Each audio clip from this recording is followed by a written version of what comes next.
Hello, नमस्ते and जय हिंद to all my lovely learners. आप सभी को स्टडी ब्रेन्स में स्वागत है। आज की इस वीडियो में हम पढ़ने वाले हैं जेनेटिकली मॉडिफाइड क्रॉप्स के बारे में, जीईएम क्रॉप्स। ये काफ़ी इंपॉर्टेंट टॉपिक है, चाहे वो यूपीएससी हो, एसएससी हो, पीएससी हो, कोई भी कॉम्पिटिटिव एग्ज़ाम हो, हमारे लिए इम्पॉर्टेंट हो जाता है क्योंकि ये करंट अफेयर्स में आता रहता है, न्यूज़पेपर वगैरह में, तो हमको पढ़ना ज़रूरी है। ये सिलेबस में दिया जाता है। और वैसे भी अगर आप कॉम्पिटिटिव एग्ज़ाम की तैयारी नहीं भी कर रहे हो तो भी ऐसे जनरल नॉलेज पर्पस हमें जानना ज़रूरी हो जाता है। तो आज के इस वीडियो में हम पढ़ेंगे जीएम क्रॉप्स के बारे में। तो टॉपिक्स टू बी कवर्ड, हम क्या क्या पढ़ेंगे आज के इस वीडियो में देख लेते हैं। सबसे पहले हम देखेंगे कि व्हाट इज़ जीएम क्रॉप्स, ये जेनेटिकली मॉडिफाइड क्रॉप्स होते क्या हैं। सेकेंड वन कि इस ऐसे क्रॉप्स को हम जेनेटिकली मॉडिफाई क्यों करते हैं, what is the purpose of that, वो हम पढ़ेंगे। थर्ड वन कि कुछ ऐसे एपेक्स बॉडी हैं जो कि एक सेफ्टी स्टैंडर्ड को रेगुलेट करती है, रिकमेंडेशन करती है कौन कौन से क्रॉप्स को, जेनेटिकली मॉडिफाइड क्रॉप्स को उगाए जा सकते हैं, ग्रो कर सकते हैं। तो कौन कौन सी बॉडीज़ है, कौन सी मिनिस्ट्री है जो अप्रूव करती है, वो हम देखेंगे। फोर्थ वन कि कितने टाइप के जीएम क्रॉप्स होते हैं, जैसे कि बेसिकली 4 टाइप के हैं, BT cotton, BT brinjal, GM mustard and GM rubber. तो हमको 4 पढ़ना है। आज के इस वीडियो में हम 2 पढ़ेंगे, 2 ऐसे जीएम क्रॉप पढ़ेंगे, बीटी कॉटन और बीटी ब्रिंजल के बारे में।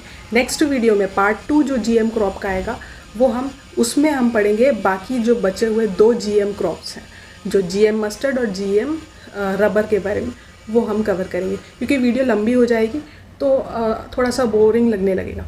तो आज की इस वीडियो में 2 ऐसे जीएम क्रॉप्स हम कवर करेंगे, ठीक है। विथ एवरीथिंग डायग्राम के साथ मैं आपको समझाऊंगी कि कैसे होता है और क्यों होता है, सारी चीज़ें। आपको क्या करना है, वीडियो पूरी देखनी है from the start till the end, बिना स्किप किए, क्योंकि पूरे जितने भी वीडियो में मैं आपको पढ़ाऊंगी वो सारी इंपॉर्टेंट ही होगी, कोई अनइम्पॉर्टेंट चीज़ें हम नहीं पढ़ेंगे। तो बिना स्किप किए वीडियो को देखना है ताकि कोई भी चीज़, कोई भी ऐसा पॉइंट छूट ना जाए आपसे, ठीक है। और देखने के बाद वीडियो को लाइक करना है, शेयर करना है, चैनल को सब्सक्राइब करना है। अगर आप नए हो मेरे चैनल में तो चैनल को सब्सक्राइब कर दीजिए, ताकि मुझे समझ में आएगा कि मेरा कंटेंट आपको सच में पसंद आया। तो अगर आप मुझे सब्सक्राइब करोगे तभी मुझे समझ में आएगा कि आपको मेरा कंटेंट सच में पसंद है। तो चैनल को सब्सक्राइब ज़रूर कर दीजिएगा। चलो चलते हैं टॉपिक की तरफ, पढ़ते हैं जीएम क्रॉप्स के बारे में। तो चलिए without any further delay let's get start. Okay, so सबसे पहले हम देख लेते हैं कि जीएम क्रॉप्स होता क्या है, genetically modified crops. GM crops का मतलब आपके दिमाग में एक पिक्चर बैठ गई होगी कि जो क्रॉप्स है उसके जीन्स में कुछ मॉडिफिकेशन करना, एग्जैक्टली। बट वो क्यों करते हैं, क्या रीज़न है उसके पीछे, वो जानना ज़रूरी है। सबसे पहले देखिए, मेन रीज़न ये है कि क्रॉप डैमेज कैसे होता है।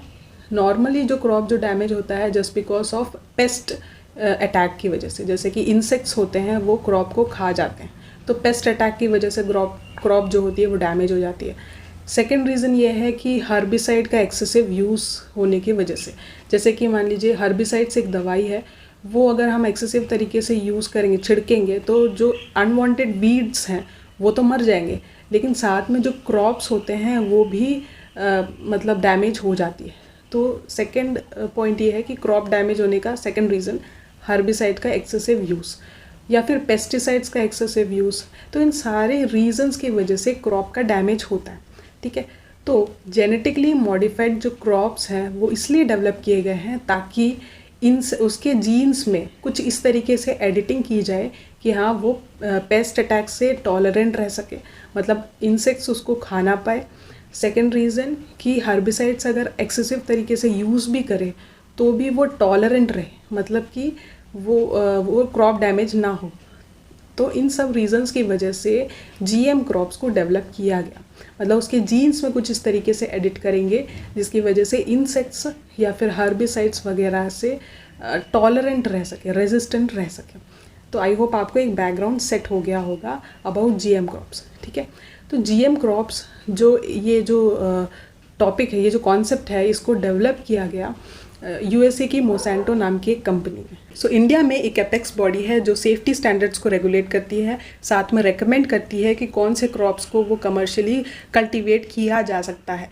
तो वो बॉडी है, वो कमिटी का नाम है GEAC, genetic engineering appraisal committee. ये कमेटी सेफ्टी स्टैंडर्ड्स को रेगुलेट करती है और रेकमेंड करती है कौन से क्रॉप्स को कमर्शियली कल्टीवेट किया जा सकता है। बट अप्रूव करने वाली जो मिनिस्ट्री होती है वो है ministry of environment, forest and climate change. इनके अप्रूवल के बाद ही कमर्शियली कोई भी क्रॉप को कल्टीवेट किया जा सकता है। तो मतलब एपेक्स बॉडी जो है GEAC वो सिर्फ रेकमेंड कर सकती है कोई भी क्रॉप को, लेकिन अप्रूव करने वाली जो मिनिस्ट्री है वो है ministry of environment, forest and climate change. इनके अप्रूवल के बाद ही कोई भी क्रॉप को कमर्शियली कल्टीवेट किया जा सकता है। ठीक है, तो ऐसे तीन क्रॉप्स हैं जो रेकमेंड किए गए हैं GEAC के द्वारा। वो है BT कॉटन, BT ब्रिंजल और GM मस्टर्ड। लेकिन अप्रूव किया गया सिर्फ एक ही क्रॉप है, वो है BT कॉटन, जो कि मिनिस्ट्री ऑफ एनवायरनमेंट और क्लाइमेट चेंज जो है उन्होंने अप्रूव किया है। तो BT कॉटन सिर्फ और सिर्फ कमर्शियली कल्टीवेट किया जाता है, बाकी के दोनों को कल्टीवेट नहीं किया जाता कमर्शियली। तो चलिए सबसे पहले हम देख लेते हैं कि BT कॉटन होता क्या है। ओके, सो अब हम पढ़ लेते हैं BT कॉटन के बारे में। BT कॉटन एक ऐसा जेनेटिकली मॉडिफाइड कॉटन क्रॉप है जिसके जीन्स को मॉडिफाई कर दिया गया है। कैसे? ध्यान से सुनिएगा। देखिए, बैसिलस तुरिंजिसिस नाम की एक सॉइल बैक्टीरिया है। उस सॉइल बैक्टीरिया के अंदर पाया जाता है एक जीन जिसका नाम है Cry1AC जीन। ठीक है, फिर से मैं रिपीट करती हूँ। बैसिलस तुरिंजिसिस नाम की एक सॉइल बैक्टीरिया है, उसके अंदर एक जीन पाया जाता है जिसका नाम है Cry1AC जीन। इस Cry1AC जीन को उठा के कॉटन वाले क्रॉप के जीन के अंदर डाल दो, मतलब उसके जेनेटिकली मॉडिफाई कर दो। क्यों? क्योंकि ये जो सॉइल बैक्टीरिया है ना, बैसिलस तुरिंजिसिस, इसके अंदर जो पाया जाने वाला Cry1AC जीन है, ये Cry1AC जीन बहुत टॉक्सिक होता है ऐसे इंसेक्ट्स के लिए जो कि कॉटन को खाता है, जैसे कि बॉलवॉर्म एक इंसेक्ट है जो कॉटन को खाते हैं। तो मतलब Cry1AC जीन जब उठा के ऐसे क्रॉप्स के जीन्स में डाल दिया जाएगा तो होगा क्या कि जब ये इंसेक्ट्स खाएंगे तो वो मर जाएंगे। तो इन पेस्ट रेसिस्टेंट बनाने के लिए इस Cry1AC जीन का यूज़ किया गया BT कॉटन में, मतलब जेनेटिकली मॉडिफाई कर दिया गया कॉटन क्रॉप को जस्ट बिकॉज पेस्ट रेसिस्टेंट बन सके, बॉलवॉर्म अटैक से बच सके। ठीक है, तो BT cotton, B for bacillus, T for thuringiensis and cotton crop. I hope आपको BT कॉटन समझ में आ गया होगा। ठीक है, तो ये जो BT कॉटन है, अगर इसको कमर्शियली कल्टीवेट किया गया तो इससे क्या होगा कि जो इंसेक्ट्स, जो बॉलवॉर्म अटैक है वो नहीं होगा, पेस्ट अटैक नहीं होगा। इससे क्या होगा कि हाई ईल्ड होगी, ज़्यादा से ज़्यादा उत्पादन प्रोडक्शन होगा। उससे क्या होगा कि आगे चल के हमको मतलब पेस्टिसाइड्स वगैरह का यूज़ करना नहीं पड़ेगा, ज़्यादा से ज़्यादा दवाइयाँ यूज़ नहीं करनी पड़ेगी पेस्ट को मारने के लिए। तो काफ़ी अच्छे एडवांटेजेस हैं। अब क्या है कि ऐसे ये जो BT कॉटन है, इस BT कॉटन को डेवलप किया गया है USA के मोसेंटो नाम की एक कंपनी ने। ठीक है, तो मोसेंटो नाम की कंपनी ने इस BT कॉटन को डेवलप किया गया। इंडिया में इसको इंट्रोड्यूस किया गया 2003 में with the collaboration of this USA Monsanto company और एक माहिको नाम की एक हाइब्रिड सीड कंपनी है, उनके साथ कोलैबोरेशन किया गया। इंडिया में इसको इंट्रोड्यूस किया गया 2003 में। ठीक है, आई होप आपको इतना समझ में आ गया होगा। अब आपके दिमाग में आ रहा होगा कि BT कॉटन को हम जब कमर्शियली कल्टीवेट करेंगे तो क्या ये हार्मफुल होगा एनवायरनमेंट के लिए? तो आंसर है नो। साइंटिस्ट ऐसा बोलते हैं कि ऐसे BT कॉटन अगर कमर्शियली कल्टीवेट कर भी लेंगे तो ये सिर्फ और सिर्फ इंसेक्ट को ही हार्म करेंगे, हम जैसे ह्यूमन बीइंग या एनिमल्स को नहीं करेंगे। सबसे पहले बात यह है कि कॉटन को हम खाएंगे नहीं, तो हमारे लिए, ह्यूमन बीइंग के लिए हार्मफुल नहीं है। दूसरी बात यह है कि अगर एनिमल्स के लिए हार्मफुल है कि नहीं, तो कहने का मतलब ये है, उसका रीज़न साइंटिस्ट ये बोलते हैं कि इंसेक्ट्स जो है उनकी गट बेसिक गट होती है और एनिमल्स और ह्यूमन बीइंग की गट जो होती है वो एसिडिक गट होती है। तो जब इंसेक्ट इसको कंज्यूम करेंगे तो बेसिक गट होने की वजह से ये Cry1AC जीन जो टॉक्सिन है सिर्फ और सिर्फ बेसिक गट को ही अटैक करती है, एसिडिक में कोई असर नहीं करती। तो एनिमल और जो ह्यूमन बीइंग है उनकी एसिडिक गट होने की वजह से असर नहीं करेगी। तो ये एनवायरनमेंट सेफ़ है, इसको कल्टीवेट किया जा सकता है अकॉर्डिंग टू साइंटिस्ट। देखिए, BT कॉटन में कुछ ऐसे डिसएडवांटेजेस भी हैं। सबसे पहले ये है कि ये बहुत एक्सपेंसिव सीड्स हैं। नॉर्मल सीड्स के कंपैरिजन में ये थोड़े से ज़्यादा एक्सपेंसिव। तो एक्सपेंसिव सीड्स, दूसरा रीज़न ये है कि कुछ ऐसे एनजीओ ब्लेम कर रहे हैं कि यूएसए की जो मोसेंटो कंपनी है वो कमर्शियल पर्पस के लिए ऐसी कल्टीवेशन को मार्केट में उतार रही है, मतलब कि मार्केट में इंट्रोड्यूस कर रही है। कैसे? जैसे सुनिए, हमने अभी पढ़ा कि बीटी कॉटन को इंट्रोड्यूस किसने किया है? यूएसए की मोसेंटो कंपनी ने, और उन्होंने ही ये क्राइवन-AC जीन नाम की एक टॉक्सिन है वो इस क्रॉप में ऐड किया, मतलब जेनेटिकली मॉडिफाई किया। बट क्राइवन-AC जीन के अलावा भी एक ऐसा जीन है जिसको यूएसए की मोसेंटो कंपनी ने इंट्रोड्यूस किया है इस बीटी कॉटन में, वो है टर्मिनेटर जीन। टर्मिनेटर जीन एक क्रॉप में जब अगर डालेंगे तो होता क्या है कि वो जीन पहले बार में तो वो ईल्ड कर देगा, फसल उग जाएगी, लेकिन दूसरी बार जो फसल उगी हुई है उसके सीड से फिर से फसल नहीं उग सकती। मतलब सेकेंड टाइम जो उगी हुई फसल है उससे अगर सीड निकालो और फिर हम उसको सॉ करो, उसको उगाओ, तो वो उगेगी नहीं। तो मतलब ओनली फॉर एक टाइम के लिए ही ये उग सकती है। तो वो है टर्मिनेटर जीन। टर्मिनेटर जीन का यूज़ करके मतलब उन्होंने क्या किया कि फार्मर्स को only for one time cultivation के लिए एनेबल कर दिया। तो उससे होगा क्या कि बार बार उनके सीड्स को ख़रीदा जाएगा। तो कमर्शियल इंटरेस्ट के लिए ऐसे मोसेंटो कंपनी ने किया है, ऐसे कुछ एनजीओ ब्लेम करते हैं। तो ये कुछ डिसएडवांटेज। एक टाइम ऐसा आएगा कि जो बॉल वॉर्म इंसेक्ट है वो भी रेजिस्टेंट हो जाएगा इस क्राइवन-AC जीन के साथ। तो मतलब वो टॉक्सिक रेजिस्टेंट हो जाएगा, फिर वो मरेंगे नहीं। तो ये भी एक डिसएडवांटेज। तो बीटी कॉटन के कुछ डिसएडवांटेजेस भी हैं और एडवांटेजेस भी हैं। तो आई होप आपको ये समझ में आ गया। अब आते हैं बीटी ब्रिंजल का। ओके, सो अब हम पढ़ लेते हैं बीटी ब्रिंजल के बारे में। जिस तरीके से बीटी कॉटन हमने पढ़ा, सेम वही प्रोसेस है बीटी ब्रिंजल का। मतलब बैसिलस तुरिंजिसिस जो सॉइल बैक्टीरिया है उसका जो क्राइवन-AC जीन है, वही क्राइवन-AC जीन का यूज़ करेंगे इस बीटी ब्रिंजल में।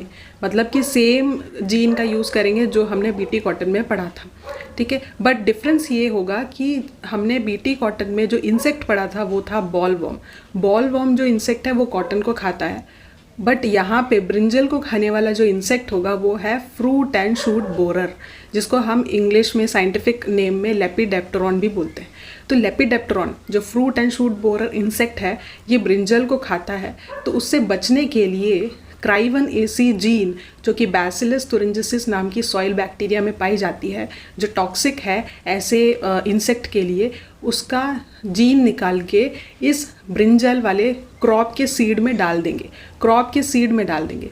हर बार जो भी जेनेटिकली मॉडिफिकेशन किया जाता है हमेशा सीड में ही किया जाता है, प्लांट्स में या क्रॉप्स में नहीं किया जाता, क्योंकि जो क्रॉप्स होते हैं, प्लांट्स होते हैं, उसके सेल्स बहुत ज़्यादा बिलियंस ऑफ सेल्स रहते हैं। तो हम हर एक सेल को उठा के एडिट तो कर नहीं सकते। तो यहाँ पे कोई भी मतलब जेनेटिक मॉडिफिकेशन प्लांट्स में करना हो तो हमेशा सीड्स में ही किया जाता है।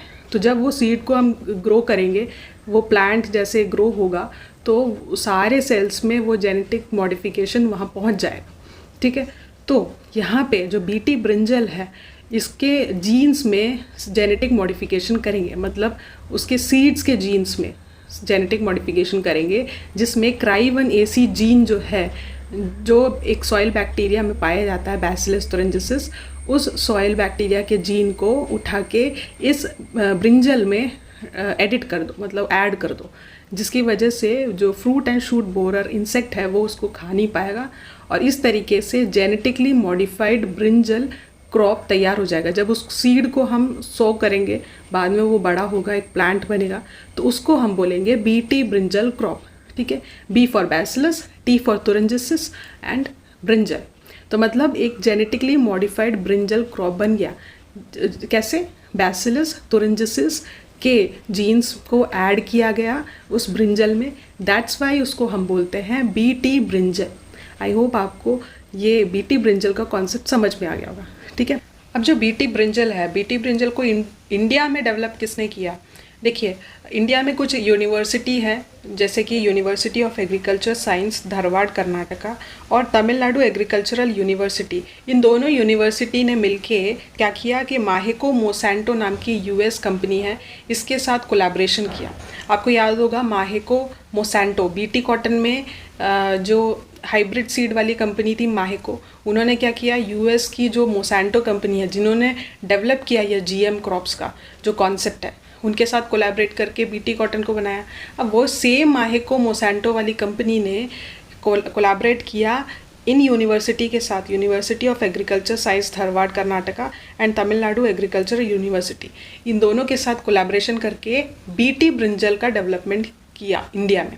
ठीक है, अब 2009 में ये जो बीटी ब्रिंजल है इसको अप्रूवल मिल चुका था गवर्नमेंट के थ्रू, मतलब कमर्शियल कल्टीवेशन के लिए गवर्नमेंट ने अप्रूव कर दिया था।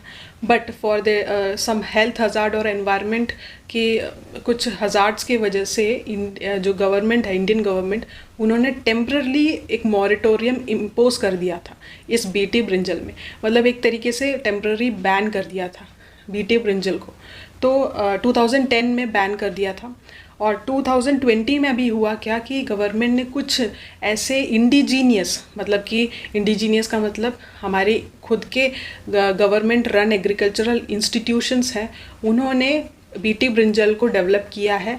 और वो BT brinjal, indigenous developed BT brinjal को गवर्नमेंट ने कमर्शियल कल्टीवेशन के लिए नहीं, फील्ड ट्रायल्स के लिए अप्रूवल दे दिया है। तो जैसे कि कुछ इंडिजीनियस बीटी ब्रिंजल्स जैसे कि जनक और BSS 793, ये जनक और BSS 793 ऐसे इंडिजीनियस बीटी ब्रिंजल है जो गवर्नमेंट ने अप्रूव कर दिया है फील्ड ट्रायल्स के लिए। और बट नोट करने की बात ये है कि ये जो जनक और BSS 793 है, ये इसके अंदर जो जीन पाया जाता है वो क्राई1AC जीन नहीं है जो USA की मोसेंटो कंपनी ने डाली है, वो वाली जीन नहीं है। इसमें जो जीन यूज़ किया गया है वो है BT क्राई1FA1 जीन। फिर से मैं बोलती हूँ, BT क्राई1FA1 जीन, इस जीन का यूज़ किया गया है इंस्टेड ऑफ क्राई1AC जीन। आई होप आपको ये समझ में आ गया होगा। ठीक है, अब बीटी ब्रिंजल को तो हमने कमर्शियली कल्टीवेट तो करते नहीं है, लेकिन बांग्लादेश में 2013 में इसको मतलब अप्रूवल मिल चुका है, मतलब बांग्लादेश की जो गवर्नमेंट है उन्होंने अप्रूव कर दिया है बीटी ब्रिंजल को कमर्शियली कल्टीवेट करने में। ओके गाइस, तो थैंक यू सो मच। आज के लिए इतना ही। आज की वीडियो में हमने जीएम क्रॉप्स का बीटी कॉटन और बीटी ब्रिंजल के बारे में पढ़ा। नेक्स्ट वीडियो में हम पढ़ेंगे इसी वीडियो का पार्ट 2, मतलब जीएम क्रॉप्स का पार्ट 2 वाला वीडियो होगा जिसमें हम कवर करेंगे जीएम मस्टर्ड क्रॉप्स के बारे में। तो आज के लिए इतना ही। थैंक यू सो मच, आप लास्ट तक बने रहे। और अगर पसंद आया हो तो वीडियो को लाइक करिएगा, शेयर करिएगा और चैनल को सब्सक्राइब ज़रूर कर दीजिएगा। साथ में बेल आइकन है उसको भी प्रेस कर दीजिएगा ताकि नेक्स्ट टाइम जब भी मैं वीडियो अपलोड करूँ आपको नोटिफिकेशन मिल जाए। Thank you so much, happy learning, keep smiling and bye bye.